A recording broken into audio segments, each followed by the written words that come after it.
I stared at my phone screen, my hands trembling as I read the WhatsApp message that had just appeared. After 3 years of complete silence, there it was. A message from my younger sister Penelope. I'd kept the same number through everything, thinking maybe someday someone would reach out with an apology. Instead, I got this. "Hey, Veronica." The message read, with way too many exclamation points.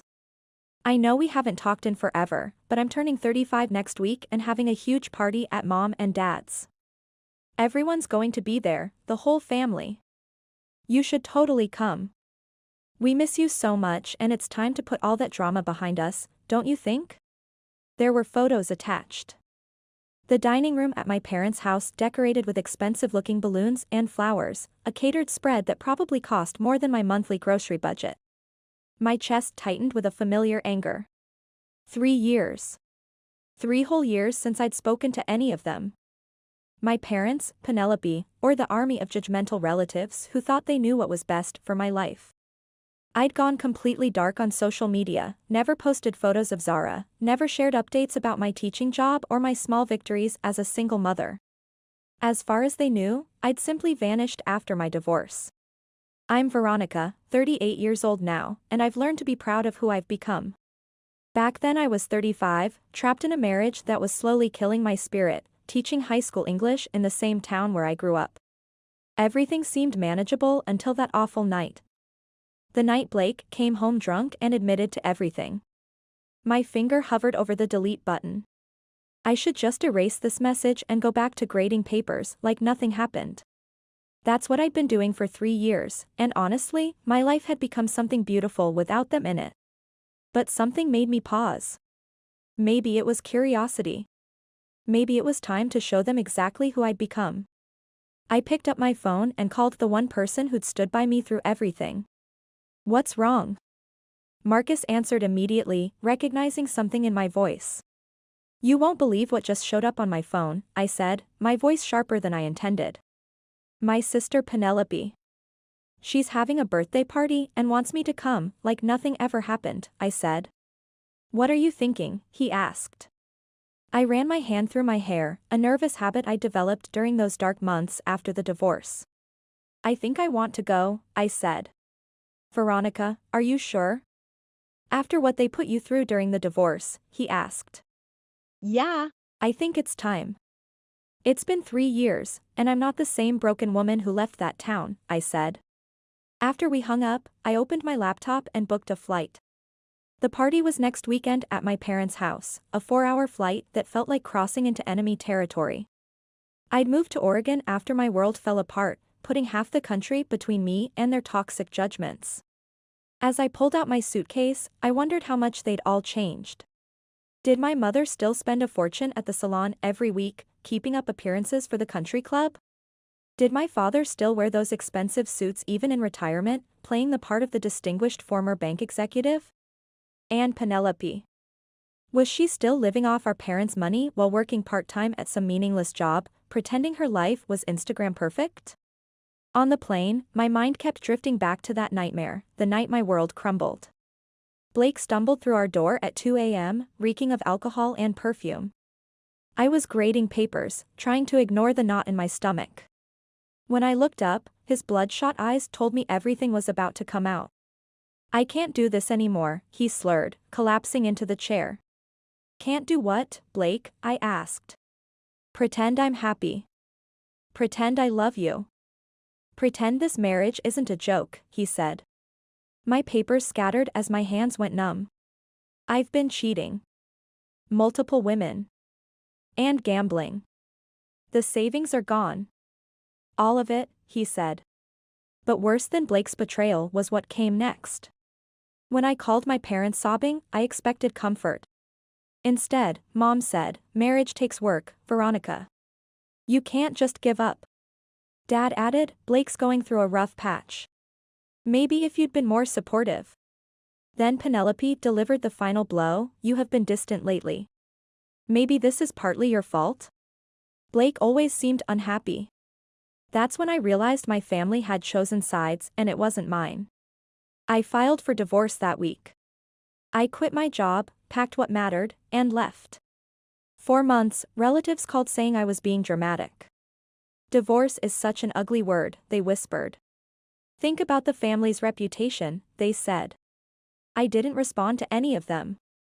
I deleted my Facebook, changed my number, and disappeared into a new life where I could breathe. Now, 3 years later, I was going back. As the plane touched down, my stomach twisted into knots that reminded me of those first months after the divorce. Was I making a huge mistake? Maybe, but I was also burning with curiosity. I wanted to see their faces when I walked through that door. I wanted to see if any of them had the decency to feel ashamed of how they'd treated me. I took an Uber from the airport to my parents' house, the same colonial they'd bought when Dad got his promotion at the bank. The driver tried to chat about the weather, but I was too focused on controlling my breathing to respond. When we pulled up to the familiar brick facade with its perfectly manicured lawn, I paid through the app and stood on the sidewalk for a long moment. The house looked exactly the same. Pristine, expensive, designed to impress the neighbors. Taking a deep breath that tasted like old memories and fresh determination, I walked up the stone pathway and rang the doorbell. My mother opened the door, her salon-perfect blonde hair and diamond earrings catching the afternoon light. For a moment, she just stared at me like I was a ghost. Then her eyes went wide with shock. "Veronica," she whispered, her hand flying to her throat. "Hi, Mom," I said, keeping my voice steady. "I got Penelope's invitation," I said. I stepped into my childhood home and immediately felt the weight of a dozen pairs of eyes on me. The expensive chatter died down as relatives turned to stare in disbelief. Mom led me into the living room where the party was in full swing, everything decorated in Penelope's favorite shade of pink. Dad stood near the bar cart, a crystal tumbler of bourbon frozen halfway to his lips. "Veronica?" He managed, his voice cracking slightly. "Is that really you, sweetheart?" Before I could answer, I heard the familiar sound of relatives whispering behind their hands. They looked me up and down like I was a museum exhibit, their voices carrying just far enough for me to catch fragments. "She looks so different. Teaching must not pay very well," they said. My Aunt Debbie, who'd never learned the art of inside voices, leaned toward my cousin and said loud enough for half the room to hear, "Well, divorce certainly takes its toll, doesn't it?" I pretended not to hear, scanning the room until I found Penelope. She stood in the center of everything, wearing a designer dress that probably cost more than my car payment, her arms loaded with expensive jewelry that caught the light. When our eyes met, she plastered on that same fake smile I remembered from childhood, the one she used when she was about to say something cruel. She approached me with arms outstretched, like we were long-lost best friends. "Veronica. I'm so glad you came." She gushed, her voice dripping with artificial sweetness. "I knew you'd show up alone. Still haven't managed to find yourself a new husband, huh?" she said. I clenched my jaw, forcing myself to stay calm. "Good to see you too, Penelope," I said. Aunt Debbie materialized beside us with a wine glass and a predatory smile. "Veronica, honey, you know I was remarried with 2 stepchildren by your age," she said, looking me up and down like I was a charity case. "Time isn't exactly on your side anymore, is it?" she said. My mother appeared at my elbow, nodding along like a bobblehead. "Penelope's doing so well for herself, and you're still, well, starting over at 38, she sighed dramatically. "It's such a shame what happened with Blake. A good man is so hard to find these days," she said. I forced my face into a polite mask, though inside I was fighting the urge to scream. This was exactly why I'd disappeared for 3 years. Every family interaction became a performance review of my personal failures. My cousin Tara grabbed my arm with the enthusiasm of someone who thought she was being helpful. "You really need to put yourself out there again," she said firmly. "That whole divorce thing was years ago now. You can't hide behind it forever." She pulled out her phone with the urgency of an emergency responder. "I found my second husband on this dating app. Let me set up your profile right now," she said. "Thanks, but no," I said, extracting my arm from her grip. Aunt Patty swooped in like a vulture sensing weakness. "Veronica, sweetie, you're not getting any younger," she said with the bluntness of someone who thought brutal honesty was a virtue. "I know this divorced man from my church. He's got some baggage and he's not much to look at, but you can't be too picky at this point in your life, she said. I nodded politely, letting their poison wash over me like rain off a window. They had absolutely no idea what was about to hit them, and I was savoring every second of their ignorance. I glanced around the room and noticed someone was conspicuously missing. Blake wasn't here, which made sense. Even my family probably had limits on how much humiliation they'd put me through. Finally, it was time for Penelope to open her birthday gifts. When my turn came, I approached her with a beautifully wrapped box. An expensive silk scarf I'd chosen specifically because it cost more than her usual presents. Happy birthday, Penelope, I said, looking directly into her eyes. I hope this year brings you everything you truly deserve, I said. I loaded just enough meaning into those last words that she'd catch the implication, but no one else would understand. Her face flushed red, but before she could respond, the doorbell rang. My mother went to answer it, and I felt my heart start racing with anticipation. I'm sorry, I think you might have the wrong address, I heard her say in her most polite voice. No ma'am, I don't believe I do, came a deep, confident voice that made me smile for the first time all day. I'm looking for Veronica Thompson. I'm her fiancé, the person said. The room went completely silent as a tall, impeccably dressed man walked in, holding the hand of a bright-eyed 5-year-old girl. Every single person in that room turned to stare at me, their mouths hanging open in shock. Mom? My mother stammered, looking between Marcus and me like she was solving a puzzle. Your fiancé, she asked. I walked over to them, my heart swelling as Zara ran into my arms. Everyone, I said, lifting my daughter and feeling Marcus's strong hand on my back, I'd like you to meet my fiancé Marcus, and this is my daughter Zara. The relatives immediately swarmed around us like bees to honey, suddenly eager to be associated with success. They bombarded Marcus with questions about his law practice and cooed over Zara's articulate responses. I watched Penelope's face transform from smug satisfaction to pure fury as all attention shifted away from her birthday party. As Marcus charmed my relatives with his easy confidence and professional success, I thought back to how we'd met. 2 years after I'd started my new life in Oregon, I was teaching at Jefferson High when Marcus came to speak to my AP English class about constitutional law. At first, our relationship was purely professional. He was impressive, I was intrigued. Over months, we became friends, then something deeper. When I told him about Zara, about my divorce, about the family that had abandoned me, he listened without judgment. When I got the WhatsApp message from Penelope, I called Marcus, who was visiting his parents with Zara in California. We agreed he'd fly in for the party, making an entrance that would show my family exactly what kind of woman I'd become without their support. Penelope pushed through the crowd of relatives to confront me, her face twisted with jealousy. You planned this, she hissed under her breath. You deliberately upstaged my birthday party, she said. I met her gaze with calm satisfaction. You enjoyed watching me fall apart during my divorce, I replied quietly.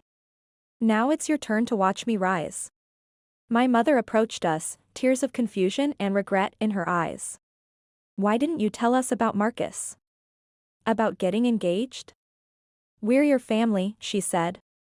You stopped being my family when you blamed me for Blake's cheating, I said simply. You chose to protect a gambling addict over your own daughter. You don't get to claim me now that I'm successful, I said. We stayed for another hour while Marcus answered questions about his practice and Zara impressed everyone with her vocabulary and confidence. When we prepared to leave for our hotel, my parents practically begged us to extend our visit. Can we at least get your new number? Your address. Mom pleaded, her voice breaking slightly. That doesn't matter, I replied, gathering Zara's jacket. We're flying back tomorrow morning, I said.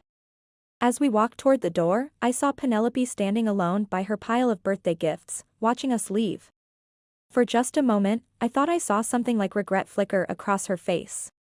Then she turned away, and I realized that some people never really change. The next morning, we flew back to Oregon, leaving my shell-shocked family behind. Marcus held my hand throughout the entire flight, occasionally squeezing it and asking if I was processing everything okay. I was more than okay. For 3 years, I had fantasized about this moment. Showing up successful, engaged, with a brilliant daughter who was living proof that I'd thrived without their toxic influence. Reality had been even more satisfying than my dreams. Did you see Penelope's face when we walked in? I whispered to Marcus as Zara colored quietly in the seat between us. She looked like she'd been slapped, I said. He smiled, his eyes crinkling with amusement. Your entire family went through the 5 stages of grief in about 10 minutes. I think your father nearly choked on his bourbon when I mentioned my law firm, he said. After we returned home to our cozy house with its wraparound porch and vegetable garden, the messages started flooding in. WhatsApp notifications, Facebook friend requests, emails to my school account that someone must have found online. Every single day, sometimes multiple times. My parents wrote long, rambling messages about wanting to be part of Zara's life. They claimed she needed grandparents, that blood was thicker than water, that we needed to heal as a family. I didn't respond at first, just screenshot everything and saved it in a folder labeled, "Too little, too late." After a week of thinking it over, I finally replied to one of my mother's more desperate messages. I didn't sugarcoat anything. I told her I had no interest in reconciling, that I couldn't forgive people who had kicked me when I was already down. I added that Zara already had loving grandparents in Marcus's parents, who had embraced us both without conditions or judgment. The messages stopped after that. For 4 months, there was blessed silence. I focused on my students, on planning my wedding with Marcus, on watching Zara flourish in her new school. We were building something beautiful, the 3 of us. We didn't need the drama or the conditional love my birth family offered.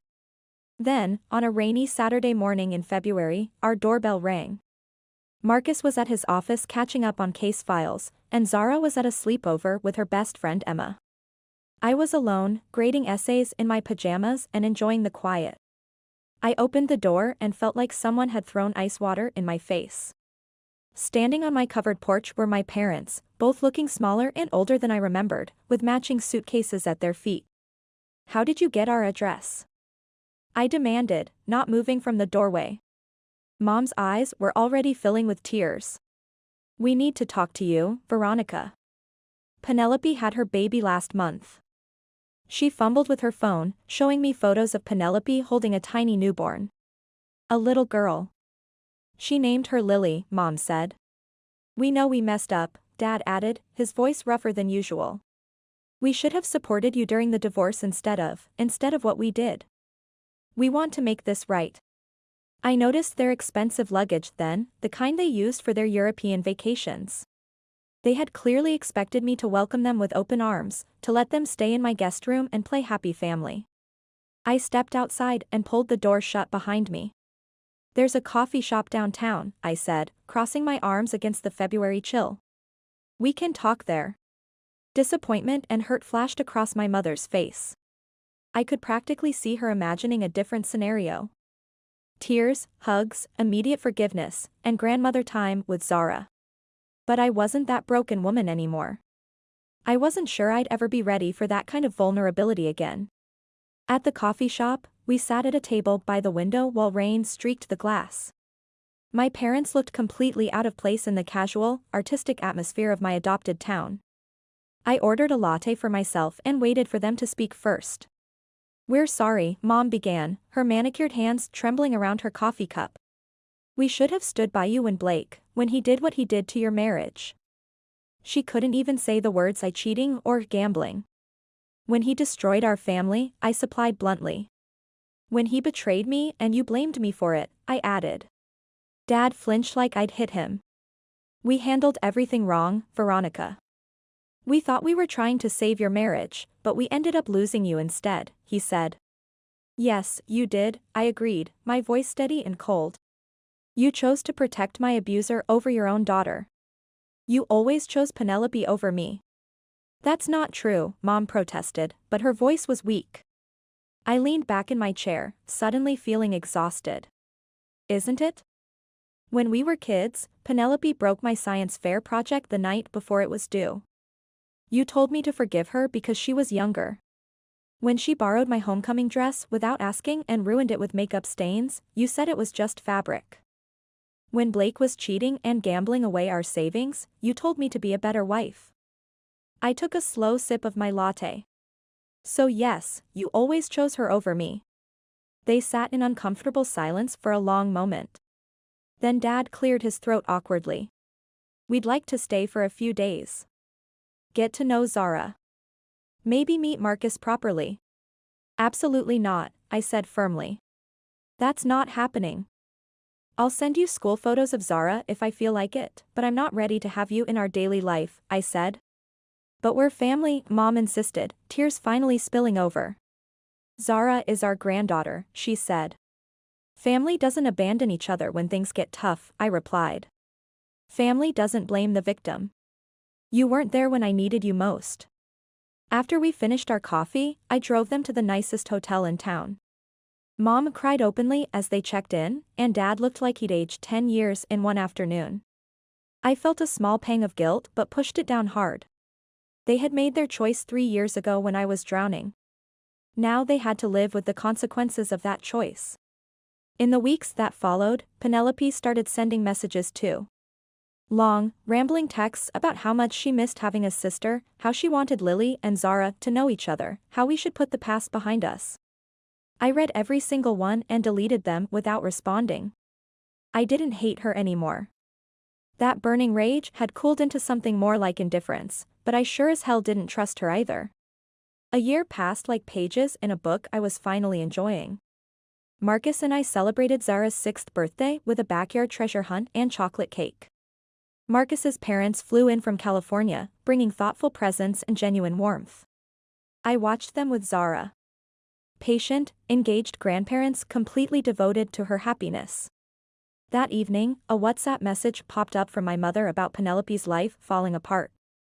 Her baby daddy was married to someone else and had disappeared, leaving her with no support. I stared at the message, waiting for satisfaction. Instead, I felt empty, like reading news about strangers. I deleted it without responding. That night, lying next to Marcus, I placed my hand on my stomach. I was 10 weeks pregnant with our first child together, though we hadn't told anyone yet. I knew once this baby was born, my parents would start their campaign again. As I drifted off, I thought about how different my life had become from 3 years ago. Everything was more beautiful than I'd ever dared to dream. 4 months passed, and my pregnancy was impossible to hide. Zara was thrilled about becoming a big sister to her baby brother James. We were converting the spare room into a nursery with sage green walls. I still hadn't told my parents about the pregnancy. Maybe after James was born, but for now I was savoring the peace. No unwanted opinions, no guilt trips, no drama. Just our growing family preparing to welcome its newest member. One evening in September, I was stretched out on the couch with my feet up while Marcus rubbed my ankles, when my phone buzzed with another WhatsApp message. I checked it and felt my stomach clench. What's wrong? Marcus asked, noticing my expression change. It's from Penelope, I said, scanning the message. She's asking if I got Mom's previous messages about her situation with Lily's father, I said. Are you going to respond? He asked. I thought for a moment, then set the phone on the coffee table. No. Not right now, I said. The next morning, another message arrived, this one from my mother. She wrote that she and Dad were seriously considering selling their house and moving closer to us, that they missed Zara terribly and wanted to be part of her daily life. She added that Penelope was really struggling as a single mother and could use family support, heavily implying that I should step up and help. I closed the message without reading the rest. I wasn't ready to have them in my neighborhood, wasn't ready to risk the peaceful life I'd built being invaded by their toxic dynamics. Maybe someday, but definitely not now. 2 weeks later, on a quiet Sunday afternoon, I was in the kitchen making soup when our doorbell chimed. Marcus was upstairs helping Zara with a school project, so I waddled to the front door, one hand supporting my lower back. I opened it and nearly stumbled backward in shock. Standing on my porch was Penelope, looking exhausted and holding a squirming toddler who was obviously Lily. Surprise, she said with a weak attempt at a smile. Can we come in? I drove all the way from home. I was too stunned to immediately refuse. I stepped aside and she entered, looking around our house with a mixture of curiosity and what might have been envy. This is really nice, she commented, bouncing Lily who was starting to fuss. This is Lily. Say hi to Aunt Veronica, baby, she said. I stared at my niece, seeing Penelope's features mixed with those of a man I'd never met. What are you doing here, Penelope? I asked. She sighed, suddenly looking much older than her 35 years. Mom gave me your address. I know I should have called first, but I was afraid you'd hang up on me, she said. You're absolutely right, I would have, I said without sugarcoating it. Before Penelope could respond, I heard footsteps on the stairs. Marcus appeared with Zara close behind, both stopping short when they saw our unexpected visitors. Hello, Penelope, Marcus said, his tone professionally polite but clearly not welcoming. Penelope nodded, her eyes immediately going to my pregnant belly. You're pregnant again, she said, unable to hide her surprise. Mom and Dad don't know about this, do they? She asked. No, I confirmed firmly, and I'd appreciate if you kept it that way. Marcus gently guided Zara toward the kitchen. Why don't we finish your project upstairs while Mommy talks to her sister? He said, giving my shoulder a reassuring squeeze. He knew I needed to handle this conversation on my own terms. Let's sit down, I suggested, gesturing toward the living room.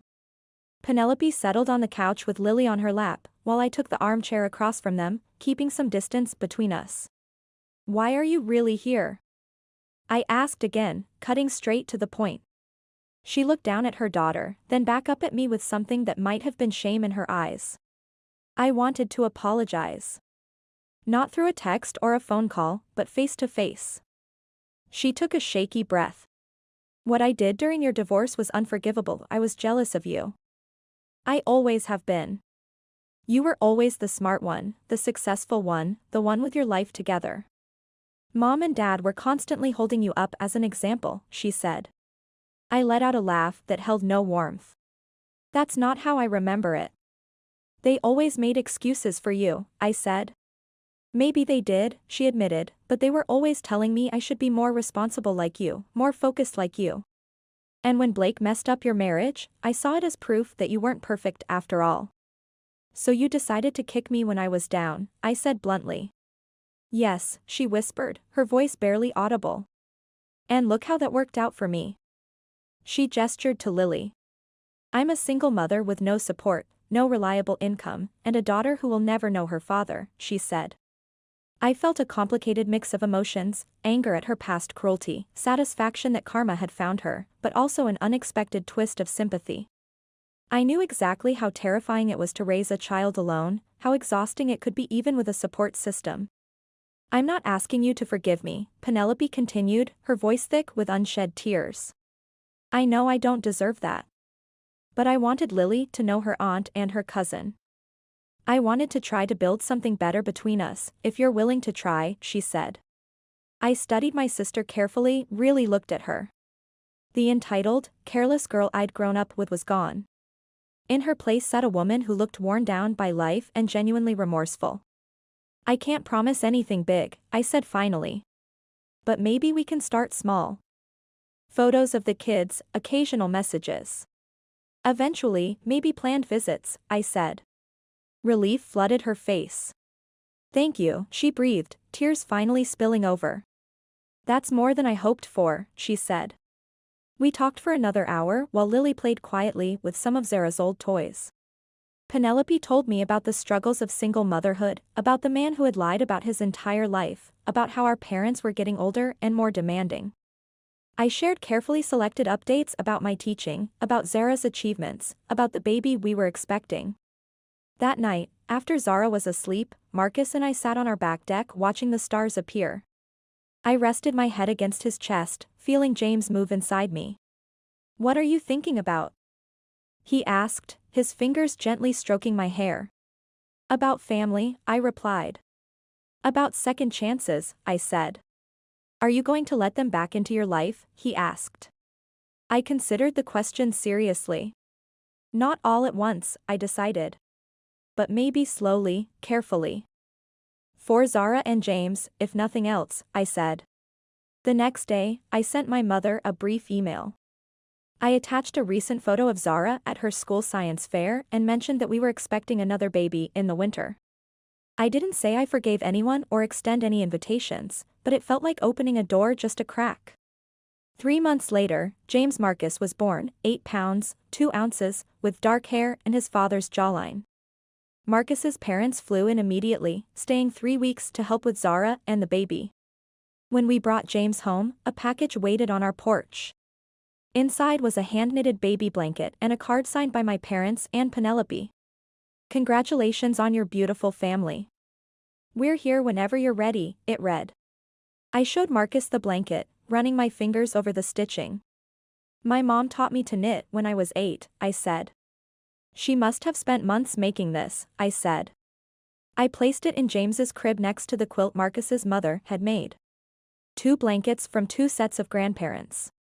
Maybe someday James would know both, but that would be my choice. I didn't know what that relationship might look like or how much I could trust them.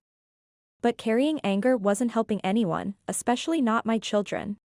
As I tucked Zara into bed, watching her kiss her baby brother's forehead, I realized something. The greatest victory wasn't cutting my family out completely.